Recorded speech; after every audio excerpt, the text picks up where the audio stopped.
പൈസ പേടിച്ചിട്ട് ഒരിക്കലും പൈസ ഉണ്ടാകത്തില്ല. എന്തിനാ നിങ്ങൾ പേടിക്കുന്നോ നിങ്ങളുടെ അടുത്തേക്ക് വരികയാണ്. പൈസ ഭയപ്പെട്ടിട്ട് ഒരിക്കലും വെൽത്ത് ചെയ്യാൻ സാധിക്കില്ല. ജീവിച്ചു പോകാൻ മാത്രമേ പറ്റുള്ളൂ. ആദ്യം ബിസിനസ്സിൽ വിജയിക്കണം എന്നുണ്ടെങ്കിൽ ആദ്യം ആ പേടി. കാരണം നമ്മൾ ആലോചിച്ച് നോക്കുക, ജീവിതത്തിൽ നഷ്ടപ്പെടാവുന്ന ഏറ്റവും പ്രധാനപ്പെട്ട കാര്യങ്ങൾ എന്തൊക്കെയാണ് നമ്മുടെ ജീവിതത്തിൽ? എന്തൊക്കെയാണ് നമുക്ക് ജീവിതത്തിൽ ഉണ്ടാകാവുന്ന ഏറ്റവും? ഒന്ന്, ഹെൽത്ത്. ഇത് നഷ്ടപ്പെട്ടാൽ കഴിഞ്ഞു. ഇതാണ് ഏറ്റവും ഇമ്പോർട്ടൻറ്റ്. രണ്ട്, നമ്മുടെ ക്രെഡിബിലിറ്റി പോയി. നമ്മൾ പറഞ്ഞാൽ ആരും വിശ്വസിക്കില്ല. സൊസൈറ്റിയിൽ നമ്മൾ ആരും പറഞ്ഞാൽ വിശ്വസിക്കാത്തൊരവസ്ഥ വന്നാൽ വേറെ ആർക്കും എന്ത് ചെയ്യാൻ പറ്റും? അടുത്ത ഇനി എന്താണ്? നമ്മുടെ ഫാമിലി ഫ്ലോപ്പായി.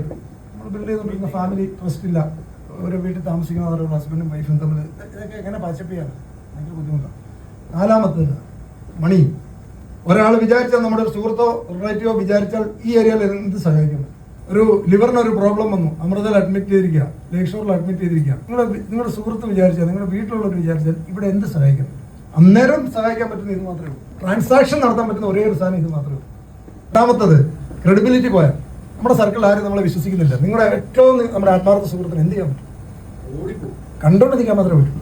അവന്റെ പേര് പോയി രക്ഷയിൽ ആരും പറഞ്ഞാൽ വിശ്വസിക്കുന്നില്ലെങ്കിൽ എന്ത് ചെയ്യാൻ പറ്റും? ഒന്നും ചെയ്യാൻ. മൂന്നാമത്, ഫാമിലി. വീട്ടിൽ മുഴുവൻ മഴക്കാണ്, എല്ലാം ഉണ്ട്. എനിക്കറിയാവുന്ന എത്രയോ ഫാമിലീസ് ഉണ്ട്. 3-4 വീടും ഇഷ്ടംപോലെ പൈസ സാധനം ഉണ്ടായിട്ട് ഒരു ദിവസം പോലും സമാധാനമായിട്ട് ഉറങ്ങുന്നില്ല. ഹസ്ബൻഡും വൈഫും എന്ന ഒരാൾ കോഴിക്കോട് വന്ന് പറഞ്ഞാൽ മറ്റേ അന്നേരം പറഞ്ഞ് തിരുവനന്തപുരത്തിലാണ്.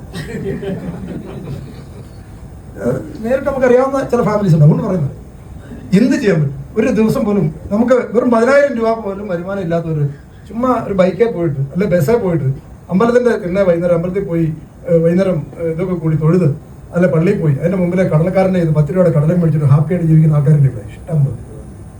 ഈ പറഞ്ഞ 3-4 വീടും കോടിക്കണക്കിന് രൂപ പൈസ ഉണ്ടായിട്ട് സമാധാനം തുടങ്ങാത്ത എത്രയോ ആൾക്കാരുണ്ട്. അപ്പൊ ഇത് പോയാൽ മറ്റാർക്ക് എന്ത് ഹെൽപ്പ് ചെയ്യാൻ പറ്റും?